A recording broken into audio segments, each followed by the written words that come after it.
Functions, or subroutines, are a very common form of reusable code. So let's look at how functions are done in Python.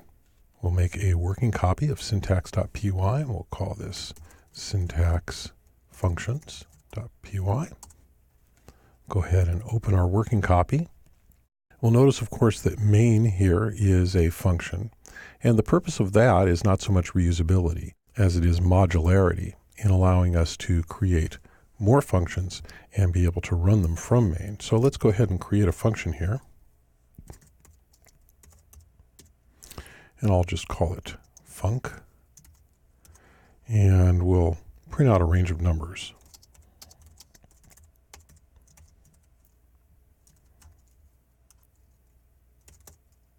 And in my print statement, I'm going to say end equals space. And that way, instead of putting each number on a separate line, it'll put them all on the same line, separated by spaces. And I'll put another print after it, an empty one, to print a new line. And so I'll save that, and I'll call the function from in main. And we'll just call it, instead of this print function here, we'll just say func. And that's all we need to do to call our function. So we'll save it and run.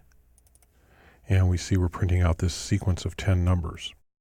And this is, in fact, how the range function works. It prints out everything not including the number of the range. So it's 10 numbers starting at 0. Now, if I wanted to call the function again, I would just say func again, and I could do that several times. And each time it will run this same block of code. So I save it and I run it, and that's how a function works.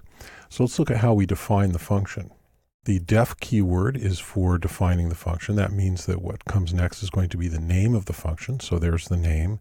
And then there's a set of parentheses where we would put arguments or parameters.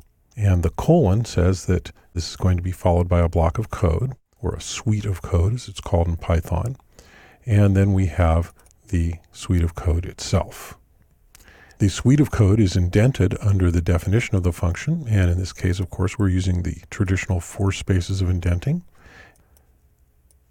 like that.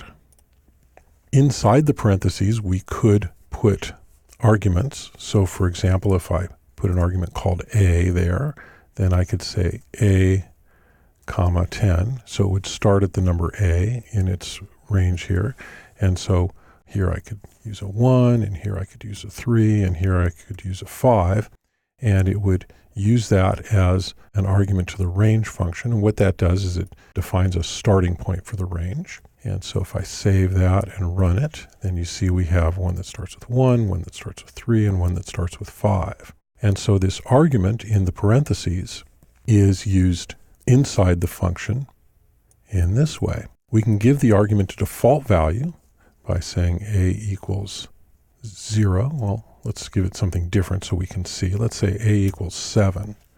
And if in this middle one I don't put an argument, then that'll be the default argument that's used. It'll default to 7. So if I save this and run it, we'll see that the middle one starts at 7.